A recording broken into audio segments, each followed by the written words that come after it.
आज का प्रश्न है एक्सरसाइज 2.2 से क्वेश्चन नंबर 1। क्वेश्चन नंबर 1 इस प्रकार है कि निम्न द्विघात बहुपदों के शून्य ज्ञात कीजिए और शून्यकों तथा गुणांकों के बीच के संबंध की सत्यता की जांच कीजिए। और क्वेश्चन इस प्रकार दिया हुआ है x square minus 2x minus 8 4s square minus 4s plus 1। इस तरह से हम लोग 6 क्वेश्चन देख रहे हैं। जो लास्ट क्वेश्चन है 3x square minus x minus 4। तो चूंकि इसमें शून्यकों और गुणांकों के बीच के संबंध को दिखाना है, इसलिए सबसे पहले हम इसमें गुणांक समझेंगे कि गुणांक क्या है, फिर हम इसका शून्यक निकालेंगे और फिर उसके संबंध के बारे में बात करते हैं। तो आइए सबसे पहले गुणांक देखते हैं। आपके सामने नजर आ रहा होगा एक equation 4x square minus 2x minus 8। यहाँ एक्स स्क्वायर मतलब इसका ये जो एक्स स्क्वायर है तो एक्स स्क्वायर का गुणांक 4 है। एक्स का गुणांक माइनस 2 है और अचर पद जो है वो माइनस 8 है। तो एक्स स्क्वायर के गुणांक को हम लोग a कहते हैं, एक्स के गुणांक को हम लोग b कहते हैं और जो अचर पद होता है उसे हम लोग c कहते हैं। तो इस तरह से यहाँ हमारे पास a इक्वल टू 4 हुआ, a equal to 4, b equal to minus 2 and c equal to minus 8 मिलता है। क्योंकि a कहते हैं एक्स स्क्वायर के गुणांक को, तो एक्स स्क्वायर के गुणांक 4 तो a इक्वल टू 4। x के गुणांक को माइनस 2 यहाँ पे है, x के गुणांक को b कहते हैं तो b इक्वल टू माइनस 2 और c जो होता है यह अचर पद होता है तो c इक्वल टू यहाँ माइनस 8। अब हम लोग इसके संबंध को करेंगे कि शून्यक का जो जोड़ होता है और शून्यक का जो गुणनफल होता है, तो एक फॉर्मूला होता है शून्यक अल्फा और बीटा। ये दो तरह के शून्यक निकलेंगे, एक अल्फा और एक बीटा। तो alpha plus beta equal to होता है minus B by A. Alpha into beta equal to होता है सी बाई ए। तो ये एक फॉर्मूला है जिसे हमें याद रखना होगा और इसी की हमें यही की जांच करके इसकी सत्यता को दिखाना है कि अल्फा प्लस बीटा क्या होता है और अल्फा इंटू बीटा इसमें आता है कि नहीं आता है, ये हमें दिखाना है। तो आइए उस क्वेश्चन पे अब हम लोग चलते हैं। पहला इक्वेशन जो है वो इस तरह से है x square minus 2x minus 8।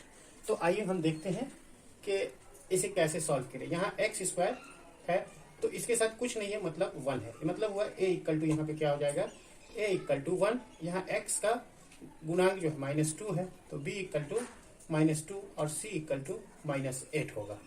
तो सबसे पहले हमें इसका शून्यक निकालना है। ये तो हमने बता दिया कि ये गुणांक हुआ a, b एंड c। तो अब हमें सबसे पहले इसका शून्यक निकालना है। शून्यक निकालने के लिए हमें क्या करना होगा, यहाँ 0 लगाना पड़ता है। और अब इसको सॉल्व करते हैं। जो आप 8वां में भी इस इक्वेशन का गुणनखंड निकाले होंगे कि 8वां में भी देखे होंगे कि कैसे गुणनखंड निकाला जाता है।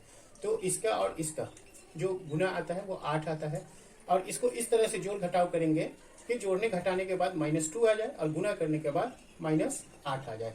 क्योंकि देखो यहाँ जो c है वो कितना है माइनस 8 और a कितना है 1 है। तो c इंटू a कितना आ रहा है minus 8 into 1 equal to minus 8। तो उसी तरह से इसको हम इस तरह से जोड़ घटाव करें कि इसका गुना जो है माइनस 8 आ जाए और जोड़ने घटाने के बाद माइनस 2 ही रहे। जैसे फॉर एग्जांपल आपको नहीं समझ में आया होगा तो अभी समझ में आ जाएगा। जैसे देखो ये तो एक्स स्क्वायर रहेगा, ठीक है।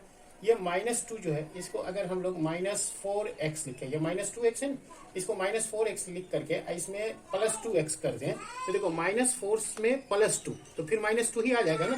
देखो माइनस 4 प्लस 2 कितना होगा माइनस 2 ही होगा। तो यहाँ माइनस 4x ये 2x तो ये क्या होगा माइनस 2x ही आएगा।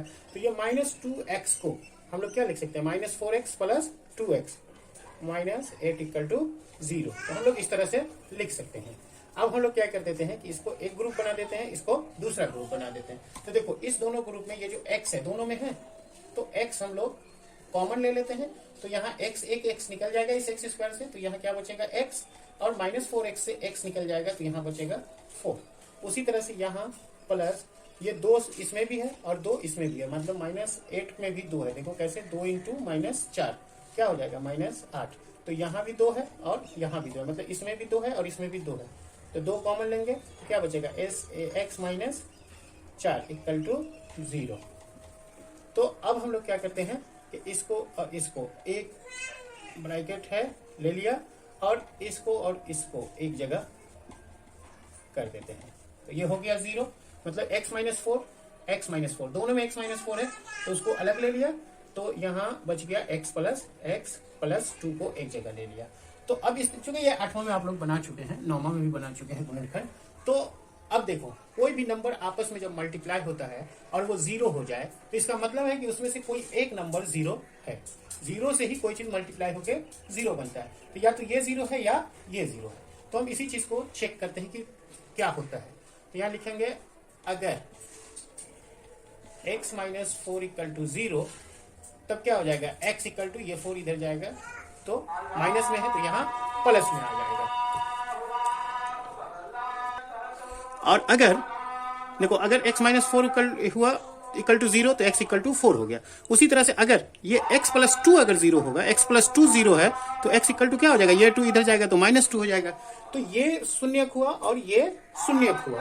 तो अल्फा इक्वल टू हो गया 4 और बीटा इक्वल टू हो गया -2। और यहां हम लोग देख रहे हैं कि a इक्वल टू कितना हो गया, एक्स स्क्वायर का जो गुणांक है 1 है। b इक्वल टू कितना हो गया, x का गुणांक b होता है तो -2 है। और c इक्वल टू कितना हो गया, -8 हो गया। तो इस तरह से अब हम यहाँ पे क्या करेंगे, सत्यता की जांच करेंगे। तो सत्यता की जांच करने के लिए हम लोग अल्फा बीटा और ये इसका सहारा लेंगे। तो फॉर्मूले से हमें मालूम है, आइए उसको देखते हैं। अब गुणांकों के संबंध की सत्यता, शून्यकों और गुणांकों के संबंध की जांच जो करेंगे हम, तो इससे पहले हम लोग देखें फॉर्मूला होता है अल्फा प्लस बीटा, मतलब शून्यकों का जोड़। ये एक शून्यक अल्फा और ये बीटा दूसरा शून्यक। तो अल्फा प्लस बीटा का जोड़ होता है -b/a। तो यहाँ हम क्या लेंगे, -b/a इससे होता है कि नहीं, ये अल्फा प्लस बीटा को जोड़ने के बाद -b/a होता है कि नहीं, इसी की जांच करना है। तो यहाँ क्या है, अल्फा प्लस बीटा। अल्फा क्या है, लेफ्ट हैंड साइड LHS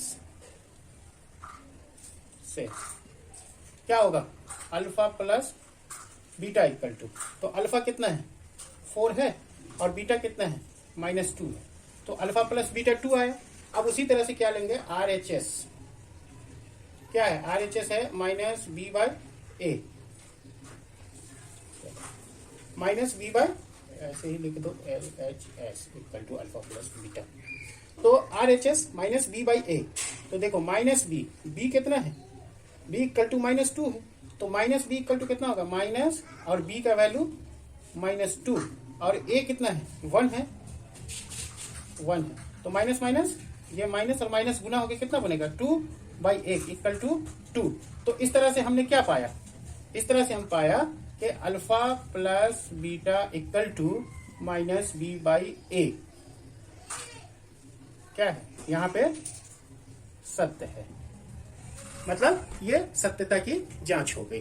तो उसी तरह से अब हम लोग अल्फा इंटू बीटा की जांच करेंगे। Alpha into beta equal to क्या होता है, c/a होता है। तो यहाँ अल्फा इंटू बीटा पहले हम निकालेंगे। तो अल्फा इंटू बीटा, तो अल्फा इंटू बीटा, अल्फा है 4 और बीटा है -2, हम लोग निकाल चुके हैं। तो अल्फा इंटू बीटा कितना होगा, -8 होगा। तो उसी तरह से अब c/a देखेंगे, RHS इक्वल टू कितना है, c/a। तो c इक्वल टू हम लोग देख चुके हैं, c इक्वल टू कितना है -8, a इक्वल टू 1। तो इस तरह से क्या हो गया, -8। तो यहां भी देख रहे हैं alpha into beta equal to c/a आ गया, दोनों यहां